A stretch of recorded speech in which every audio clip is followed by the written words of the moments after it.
Okay, how are you? Hi. Good morning, Tan Sri. Morning. How's everything? Good. Thank you.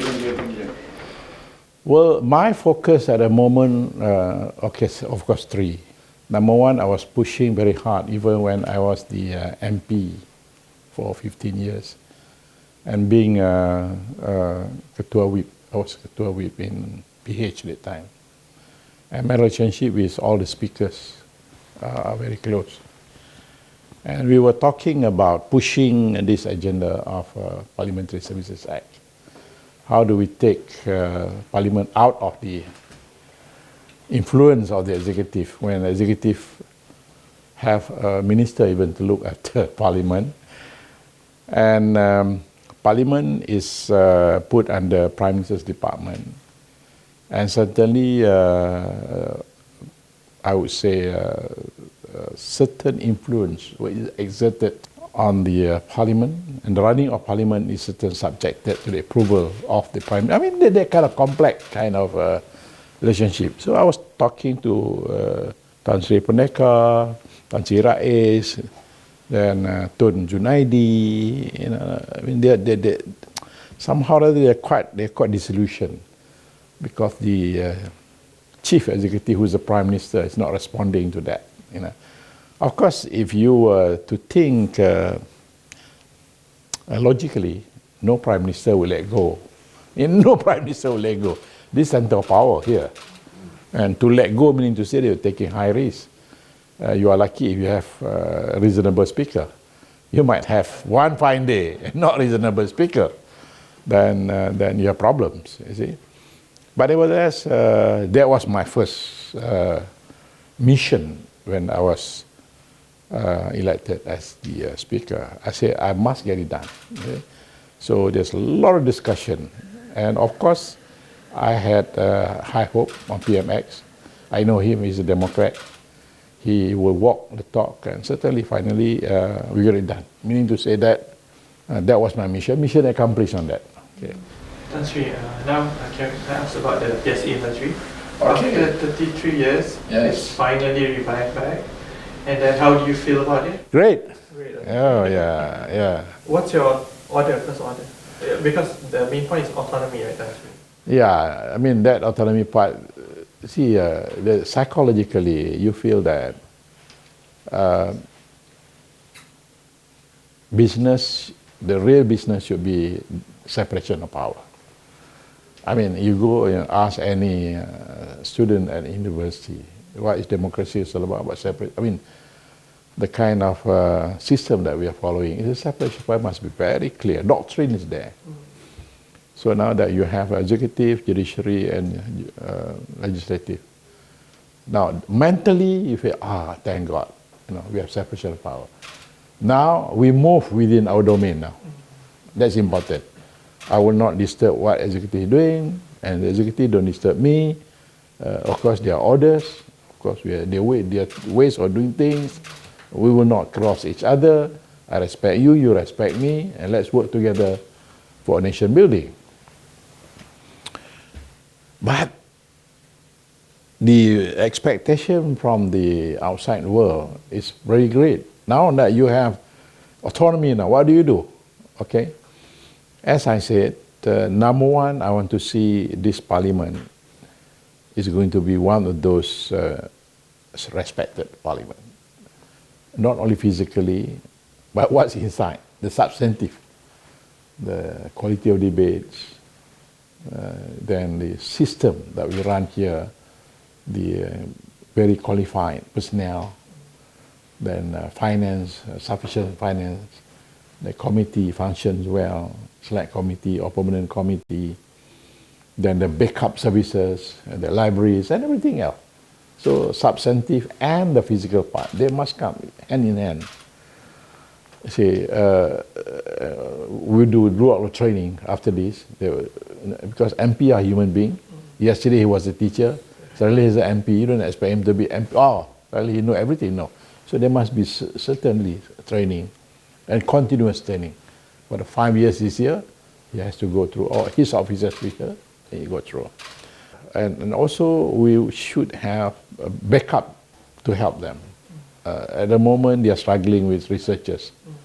So that's why researchers should be enough for everyone to help them. Then the library should be there to help them. Now they are sharing, every MP sharing 3 rooms. I don't mean 3 in a room. Oh, 3. Okay, 3 is a crowd because the moment you have 2, okay, can be quiet. But the moment you have 3, then topics come into the picture. Then instead of you doing that, you'll be talking. So I'm thinking even we are thinking there are insufficient rooms for MP. So we still have land that we will build more land, more building to cater for like banquet. We don't have a banquet hall at the moment. The one that we're using is not banquet at all. It's just normal hall. Then what happened to our researchers? Where do they house? We don't have a special house for them to house them. And researchers at the same time, where do they stay? We don't have room for them. The select committee, they're very limited. We have 3 out of 10, only 3. So these are the areas that I'm thinking at the moment. Since that we are independent at the moment, and these are my priorities. Certainly, I think by next year we should be thinking seriously about building this area, and also capacity building among the staffing. Okay. Then you'll be hearing a lot of yelling and shouting from the opposition about where's the money for us? Where's the money? You see, sometimes they misunderstood the whole concept. The PSA is not about them. The PSA is not about parliamentarians. The PSA is about system here. The financial system of the running of the parliament and the staffing. Whereas the, what we call it, CDF, the rest, they're just under different act altogether. There's under Saraan 1980 and Act, I think 237, Act 237. This is where whatever is given to the MPs are stipulated there. Now, if you want to talk about whatever money and fund that should be channeled to you, including the running of the office, you should not be talking about this issue, PSA. You should be talking about the Saraan, which is Act 237, Saraan 1980. That is, but then nevertheless, since we have the Majlis, the one that we passed yesterday, under the new Act, whereby the formation of the Majlis Perkhidmatan Parliament, probably, MPP, so probably they can raise it there.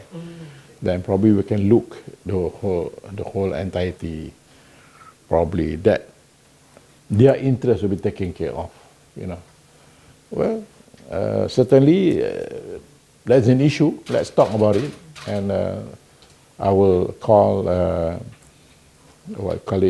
rep. Listen, you have been barking on the wrong tree now. But certainly, okay, these are your concern, and of course we look into it how we can do it. Tan Sri, also some of the MPs were raising about representation of the opposition chief or the backbencher chief in the MPP. No, I guess, and we are doing this not for this government alone. We are doing this for whichever government comes to the picture. I mean, it should be the same. Because now that the PMX has even do the amendment, which amendment was done yesterday, that at least now that 2 rep from the opposition is clearly stated in the Act now. But nevertheless, you have some other committees in the parliament that you can work with the MPP, So because even the chairman, they have co-chairman, me and president of the Senate. So, and other government rep, JPA and Kementerian Keuangan is still there. Then the chief executive, Ketua Pentadbir is there. So of course you have a lot of channels that you can use. So it's not, doesn't mean that, only Ketua Pembangkang or, no, I think that's how we do it here. I mean, all committees do have rep from, because to me, it should have representative from both sides. I mean, so far you check all, and that should be there. I mean, not only that during my time, previous speakers do that so, because when we are up in the bench, we don't see that these are opposition, these are government. As far as speakers concerned, everyone is equal. Okay.